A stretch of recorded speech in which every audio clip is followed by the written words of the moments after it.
السلام عليكم ورحمة الله تعالى وبركاته. soo dhawaada saaxiibada Mashil Media. qisadani waxa ay dhex martay hooyo iyo wiil iyo gabadh. Waxa jiray wiil dhalinyaro oo ahaa dhakhtar. Aabihiisii faqiirka ahaana uu geeriyooday, waxaana korintiisa iyo tarbiyadiintiisa la wareegtay hooyadiis si uu mustaqbalkiisu u wanaagsanaado uguna farxado. hooyadii waxa ay wiilka ka qoodin jirtay lacagta ay ka hesho dharka ay soo dhaqdo. wiilku markii uu noqday dhakhtar, waxa ay isbarteen gabar ay dhakhtarka ay ka wada shaqayn jireen, waxaanay noqdeen laba ruux oo isfahma. waxaana uu wiilkii ka dalbaday inuu guursado gabadha.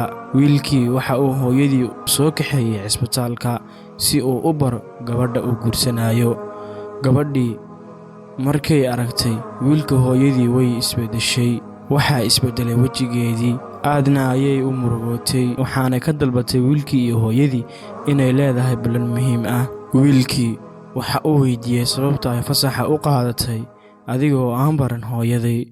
waxaana gabadhii wiilkii ku tiri, waxaan wataa hal shardi oo aan guurkaaga ku ogolaanayo. guurkaaga waa inaysan hooyada ka soo qaybgelin xafladda arooskeenna, waayo sannado ka hor waxa ay iman jirtay hooyada gurigayaga si ay noogu dhaqdo dharka. haddii ay arkaan waalidkaygu way diidayaan inaad guursato. wiilkii arrintii markii ay gabadhu u sheegtay, aad ayuu ugu wareeray. arrintana ma uusan haysan ilaa hal macallin oo jaamacadda u dhigi jiray oo si fiican u ixtiraama arrinkiisana uu u sheegto kalana tashto. kadib wiilkii waxa uu aaday macallinkiisii jaamacadda, waxaana uu arrinkii u sheegay macallinkiisa. macallinkii waxa uu ku yidhi, waxaan kaa codsanayaa hal arrin. marka aad tagtid guriga, dhaq gacmaha hooyada, iguna soo laabo beritoole, markaas ayaan ku siinayaa ra'yigayga. waxa uu tegey guriga, waxaana uu hooyadii u dhaqay gacmaha si tartiib ah, waxaana indhihiisa ka soo qabtay ilmo markii uu arkay sida ay u muuqdaan gacmaha hooyadii.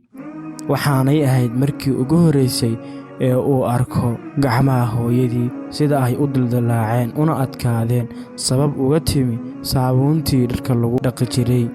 sidaas darteed hooyadii mar walba waxaa xanuuni jiray gacmaha. markii uu gacmaha hooyadii u dhaqay ayuu fadhiistay, waxaana uu soo xasuustay aayaddii qur-aanka ee inoo ku dardaarmaysay u asxaanfalidda waalidka iyo baari u-aanshaha waalidka.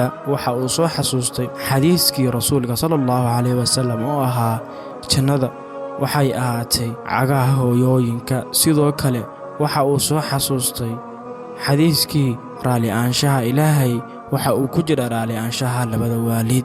wiilkii aad ayuu u ilmeeyey. waxa uu taleefanka ka wacay macallinkiisii uu arrinka u soo bandhigtay, waxaana uu ku yidhi, waan kuu mahadcelinayaa, aad ayaad u mahadsan tahay.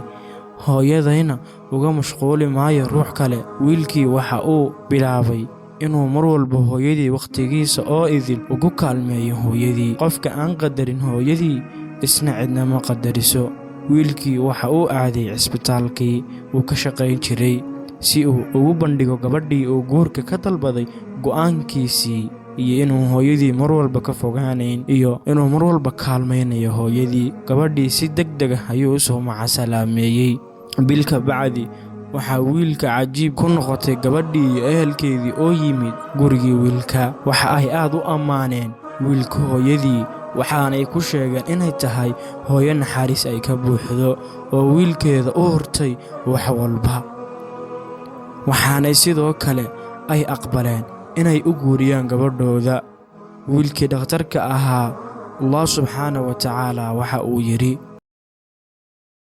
وقضى ربك ألا تعبدوا إلا إياه وبالوالدين إحسانا إما يبلغن عندك الكبر أحدهما أو كلاهما فلا تقل لهما أف ولا تنهرهما وقل لهما قولا كريما واخفض لهما جناح الذل من الرحمة وقل رب ارحمهما كما ربياني صغيرا.